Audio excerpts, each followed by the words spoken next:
Assalamualaikum warahmatullahi wabarakatuh. Salam sehat untuk kita mahasiswa akhir. Saya Rita Sukumbang akan memaparkan video edukasi mengenai Hari Berdarah di Surabaya, yaitu pertempuran besar pertama di Indonesia. Stay tune, lihat video saya. Terima kasih.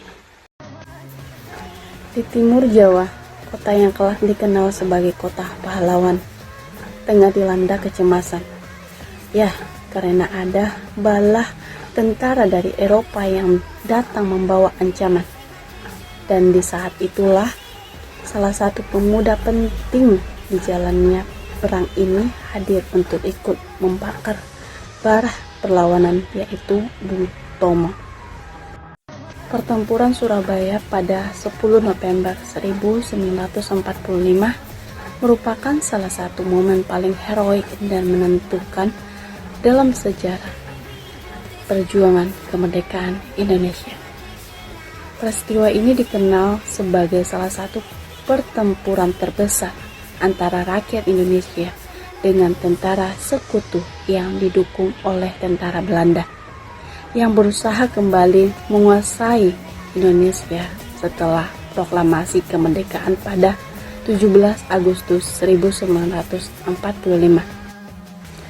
Sebelum Bung Tomo ada di Mojokerto, Juli 1945, perjalanannya bermula sebagai jurnalis dan menjadi penulis lepas kerja dari kantor berita, sampai mendapat kesempatan membawa kabar kemerdekaan dalam bahasa Jawa.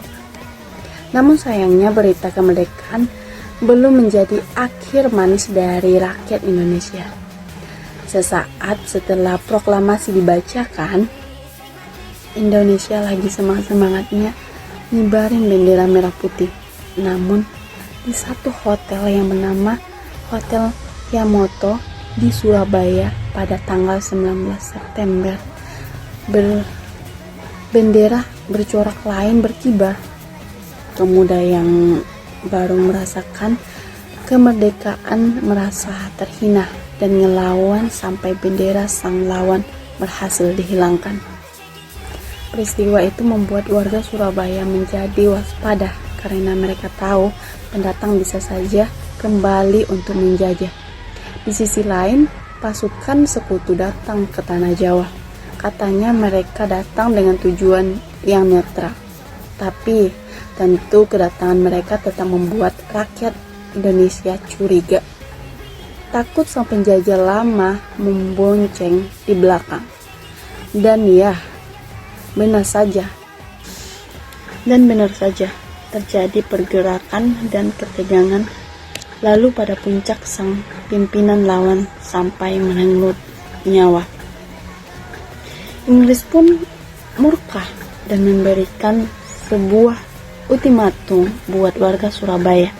Kalau ditolak, mereka akan melepaskan seluruh kekuatan dari laut, darat, dan udara.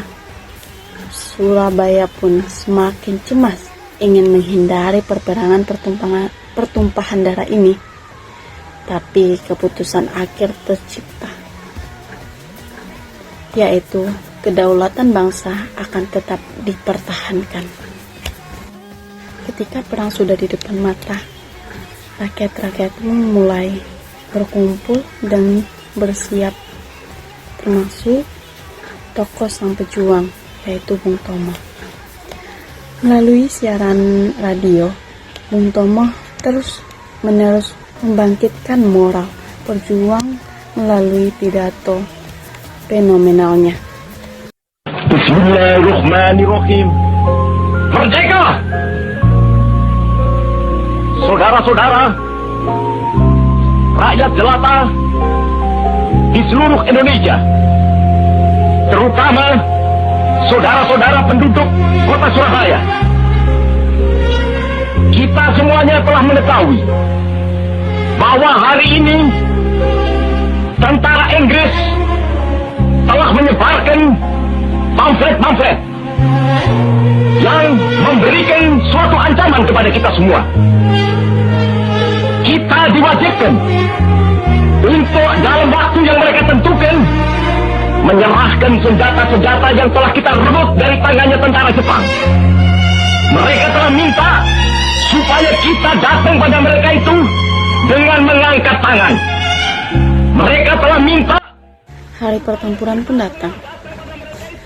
Para penduduk Surabaya pun memegang senjata di tangan mereka masing-masing. Serta pemuda yang telah bergotong royong semalaman telah siap menghadapi perperangan. Saat itu pasukan Indonesia terdiri dari petani, pelajar, polisi, tentara, dan banyak lagi. Dengan berbekalan senjata yang mereka rampas dari Jepang, mereka mempertahankan kota dari serdadu bersenjata lengkap yang baru saja memenangkan Perang Dunia II. Serangan sekutu akhirnya tiba. Inggris membombardir Surabaya melalui serangan udara dan darat. Tak butuh waktu yang lama, korban-korban banyak berjatuhan, di antara banyaknya warga sipil yang tidak berdosa.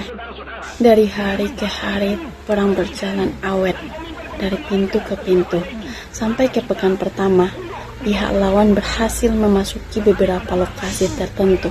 Namun, berkat perlawanan rakyat Surabaya, perlawanan masih tetap berjalan. Namun pada akhirnya, perang berakhir.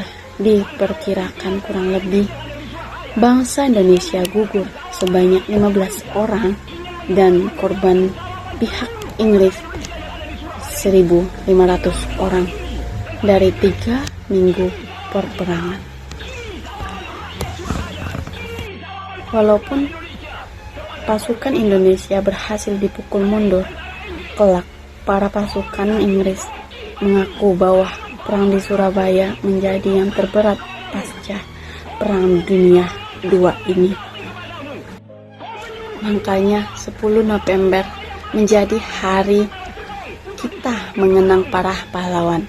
Tentu semua ini tidak terlepas dari peran warga Surabaya. Dan melalui siaran radionya Bung Tomo juga turut menyemangati warga untuk terus bahu-membahu. Karena jauh ke barat sana, perang lain baru akan dimulai. Rakyat harus terus mempertahankan kehormatan bangsa, melawan sekutu, dan bahkan mengubah satu kota menjadi lautan api.